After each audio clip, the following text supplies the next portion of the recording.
पाकिस्तान में हर साल गवर्नमेंट इदारों से 9000 डॉक्टर्स ग्रेजुएट होते हैं और उनकी जगह मेडिकल कॉलेजेस आने वालों को कितनी मुश्किलात से गुजरना पड़ता है, एडमिशन के लिए क्या क्या जतन करने पड़ते हैं, इस कबर का हाल तो सिर्फ मुर्दा ही जानता है। एमडी कैट की इस कहानी में मजलूम है मेडिकल स्टूडेंट्स और विलन है पाकिस्तान मेडिकल कमीशन, जिसकी नाअहलियों की वजह से इस साल बच्चों की मुश्किलात में मजीद इजाफा हुआ।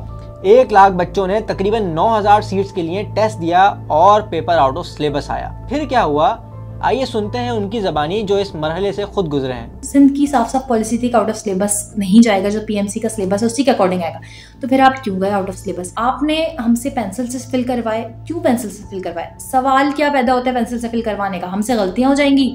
हमसे गलतियां क्यों होती? हमने अपने फर्स्ट ईयर सेकंड ईयर में बबल शीट और OMR शीट पे ही MCQs दिए थे, तो गलती का तो सवाल ही पैदा नहीं होता। हमें तो प्रैक्टिस है। बार बार अनाउंसमेंट की जा रही थी कि पेंसिल से भरें, पेंसिल से भरें। कुछ क्वेश्चंस के तो सेम आंसर, पेपर रिव्यू नहीं कर सकते आप, उस पेपर को देख भी नहीं सकते कि आपने बनाया क्या है, उसमें कितनी गलतियां की हैं, ये कैसा आपका सिस्टम है। कुछ MCQs ऐसे थे जो बुक से ही बाहर थे, यानी कि 40-45 से ज्यादा MCQs ऐसे जो आउट ऑफ सिलेबस थे। आप कीज गलत अपलोड करते हैं, बच्चा उन कीज से चेक करता है तो वो बच्चा शायद पास भी नहीं है, या पास है तो 115, 120, 125 मार्क्स लेके पास है। पहले आपने कहा कि आप हमें ग्रेस मार्क्स देंगे, फिर आप हम ये ग्रेस मार्क्स वाली नोटिफिकेशन डिलीट कर देते हैं। कितने लोग हार के जो है क्या कहते हैं फिर दोबारा कोशिश करेंगे एमकेट की, कितने लोग अपनी फील्ड्स चेंज कर लेंगे दिल पे पत्थर रख के। पेपर से 1 महीने पहले हमारे पास नोटिफिकेशन आया कि आपका एग्जाम आपकी प्रोविंस की बुक से लिया जाएगा। डाउन है, पेपर के बाद अपनी की जारी करी, जिस की में जो सही सवाल भी थे, सही जवाब भी थे,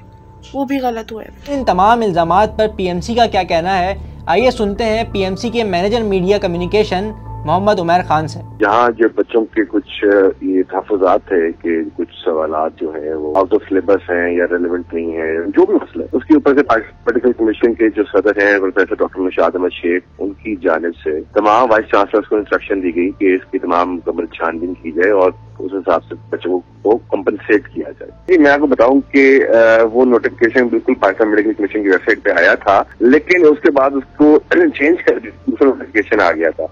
तो जो पहला नोटिफिकेशन था वो नल वॉइड हो गया, तो उसकी कोई हैसियत नहीं है। पेंसिल से करने से मेरे नहीं ख्याल से कि वो मिट सकता, कि जब तक मिटाना ना है उसको। इनकी बातों से तो ये लग रहा है कि पीएमसी इस तमाम मामले पर अब तक कंफ्यूज है, क्योंकि पहले ग्रेस मार्क्स देने का नोटिफिकेशन जारी किया गया और फिर उसे डिलीट कर दिया गया, और उसके बाद 1 हफ्ते में रिजल्ट्स अनाउंस करने का नोटिफिकेशन तो जारी हुआ, लेकिन इस मामले का अब तक कुछ ना हो सका। पीएमसी की नाअहलियों की वजह से न जाने कितने स्टूडेंट्स ज़हनी अजियत से गुजर रहे हैं, और कई स्टूडेंट्स तो ऐसे भी हैं जो डॉक्टर बनने का ख्वाब अधूरा छोड़कर किसी और फील्ड को परस्यू करने पर मजबूर नज़र आ रहे हैं।